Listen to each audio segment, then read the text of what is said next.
You've heard my name a few times so far today. Dick and I met, well, I first heard about Dick, my major professor. This was back in 1966.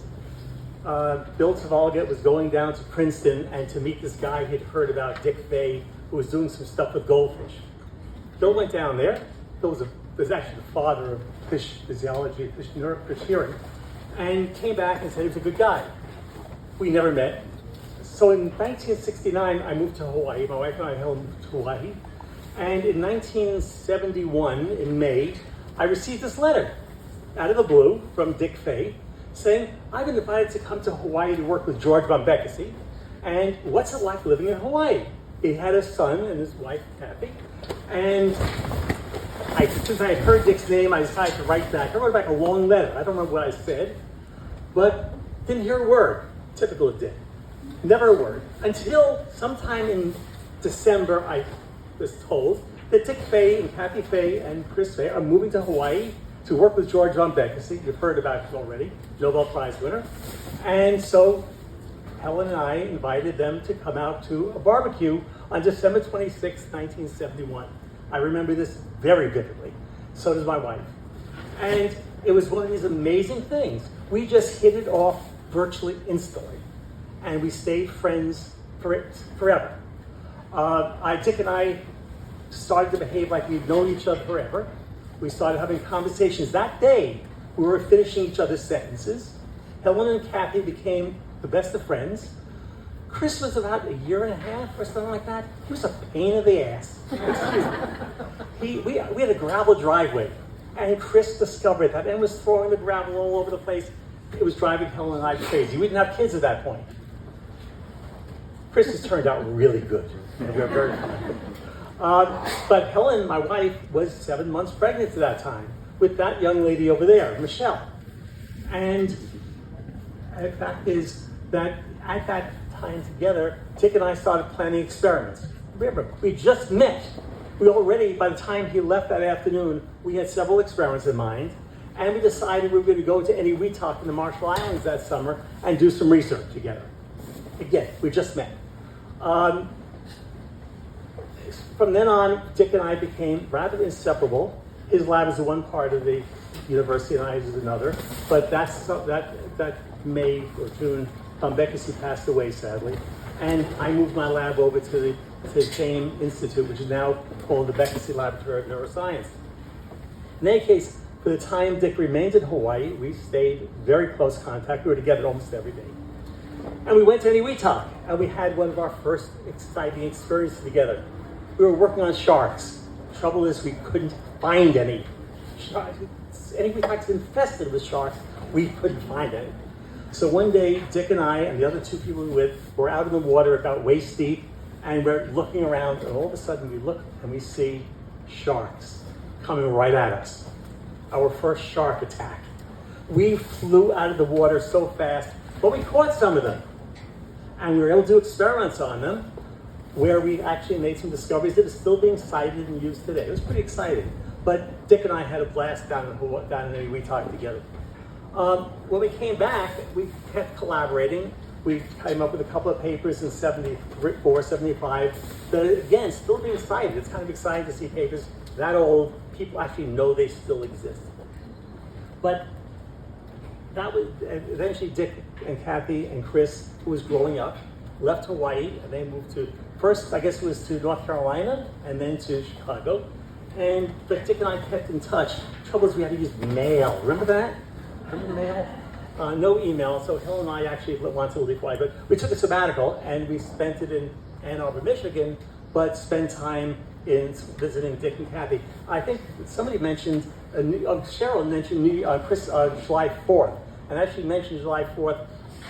On July 4th of 1976, wrong year, Helen and I actually spent July 4th with Dick and Kathy. I went to that same park to watch the fireworks, so it's just brought back memories I totally forgot.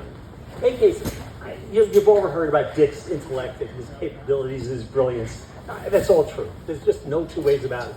But one of the things that happened, Dick and I discovered that we were totally complementary in our skills and our expertise. I think that's the thing I want to talk about, because we really found that we were able to as I say, finish each other's sentences.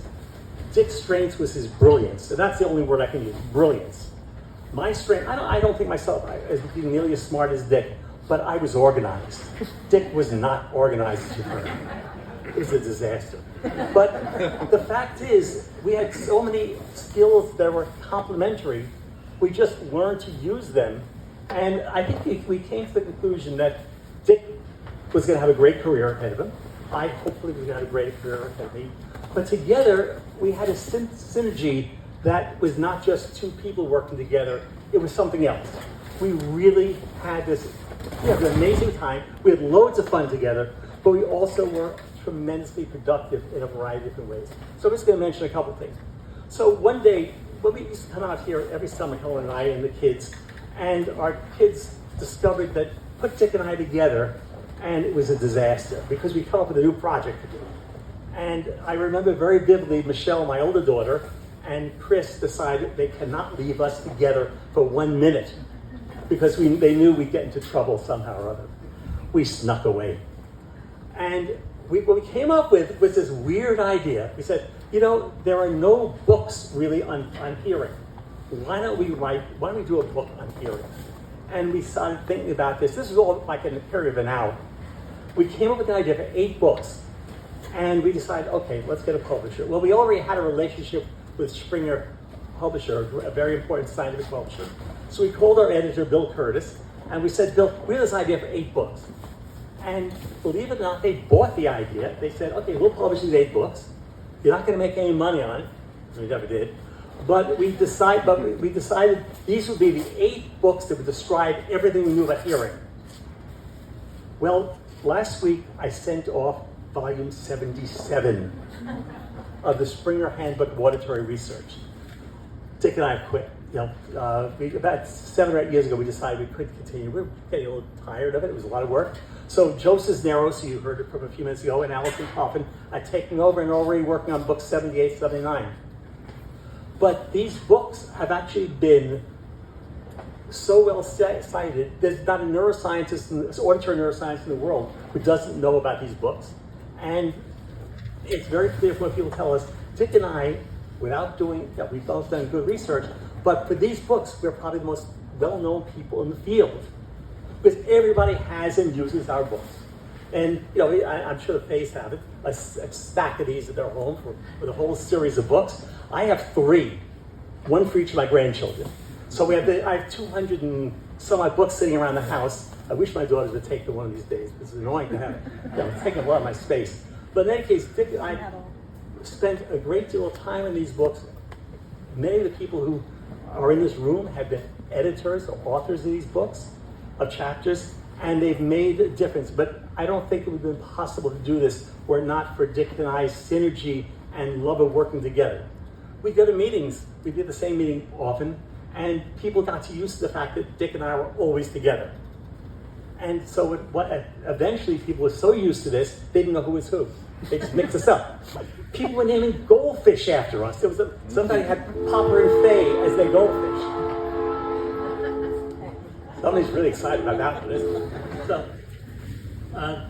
So it was a case of working together in ways that really were different because we just fed off each other. And we'd get together in an hour at their house or ours. My favorite story is, I can't remember exactly, this was in 1985 or 86. Dick was visiting Helen and I, and it was a Saturday, and it was a really nasty day. And I had to drive Dick to the airport. Now, I live in Maryland, the airport's down in Virginia, and Helen made French toast for breakfast. I remember that vividly. And after breakfast, Dick and I were sitting around, Helen was in the kitchen, and we started talking. We had 1 hour. In that hour, from scratch, we had this idea for a meeting. We said, no one's ever really put together the different sensory systems together in one meeting. They always talk about hearing or smell or vision, but they never come together to think about how these interact. So we came up with an idea for a meeting, sensory biology of aquatic animals. Within 1 hour, we had the idea for the meeting. We pretty much outlined who would be there and what we'd cover. We came up with the idea of who would fund it. They didn't know it yet, but they were going to fund us. And then we realized, though, we tended to emphasize hearing because that's what we knew. So we decided we need a co-editor to work with us. And where are you, Yella? Somebody's in the room? Yella Atama? Yeah, Yella Atama. So we didn't know Yella, but they called him up. Yella, you want to do this book with us? He said yes instantly. And the three of us put together a meeting. Dick and I, by the way, did 12 meetings together. We loved doing it. And the meetings were really good. What we were really famous for at our meetings, the food was exceptional. Which harps back to things you've heard about Dick. I like food also. But you know, it was one of these things where we just could put together meetings, we could put together books, and we published 25 or 30 research papers together. So it wasn't all putting together books and meetings. It was where we just had this synergy of coming up with ideas for research projects.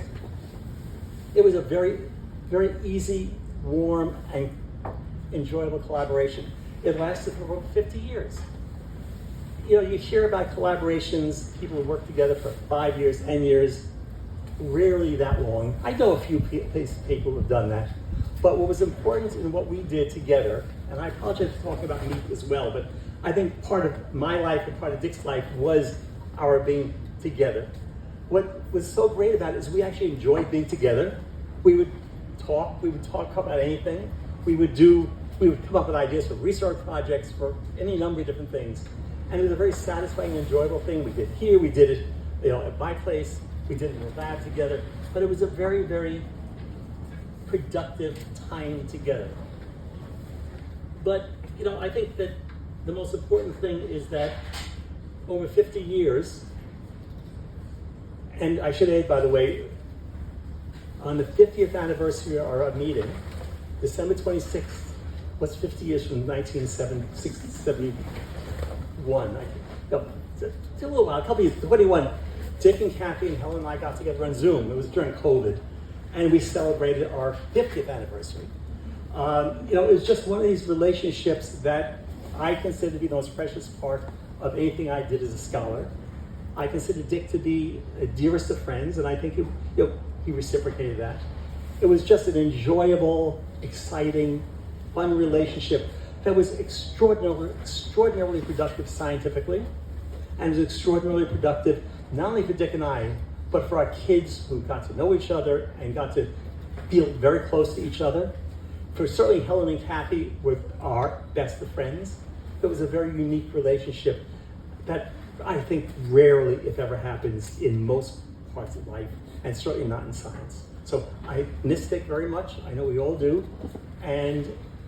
But I will say that having Dick as my dear friend and collaborator and colleague was one of the best parts of my life.